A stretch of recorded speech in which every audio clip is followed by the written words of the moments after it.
করতেছেন কেন? আস্তে আস্তে বাবা। হ্যাঁ আসেন।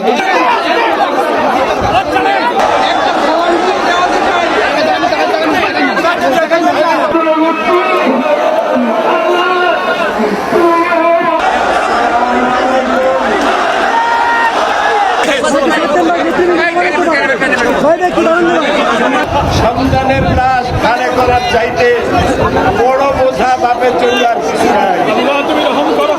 আল্লাহ আমার কলিজার টুকরা সন্তান সারা বাংলাদেশের বাইরে কোরআনের তাফসীর করত। আল্লাহ তুমি তাকে জান্নাতুল ফেরদাউস মাত্র কয়েক মাস আগে আমার মায়ের জানাজা পড়ায় গেলাম। আমাকে একটু সময় দিল না। আমি আমার মহিলাদেরকে আমার মা মারা গেলেন, আমার ভাইকে সান্ত্বনা দেব, আমাকে সময় দেওয়া হলো না। আমার কলিজার টুকরা বুলবুল গতকাল চলে গেছে। আমি জানতে পারলাম আজকে আসরের নামাজের সময়।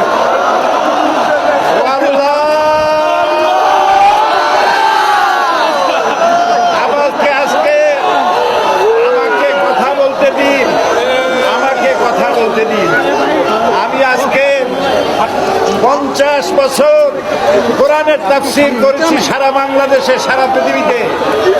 আমাকে বানানো হয়েছে যুদ্ধ অপরাধী, আমাকে বানানো হয়েছে চোর, ডাকাত, হত্যাকারী, ধর্ষণকারী। আমি আল্লাহর নামে কসম করে বলছি, আল্লাহ তোমার জাতের কসম, তোমার ইজ্জতের কসম, তোমার সম্মানের কসম, 1971 সনের এক ফোঁটা বালি বা কাদা আমার গায়ে লাগে নাই। আমার শুধু কাজ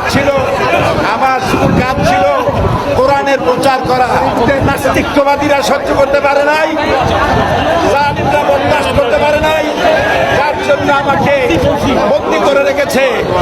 আমি শাহাদাতের তামান্না করি, আমি শহীদ হতে চাই, তবে চোর ডাকাত ইত্যাদির বদনাম নিয়ে মরতে চাই না। আমিন।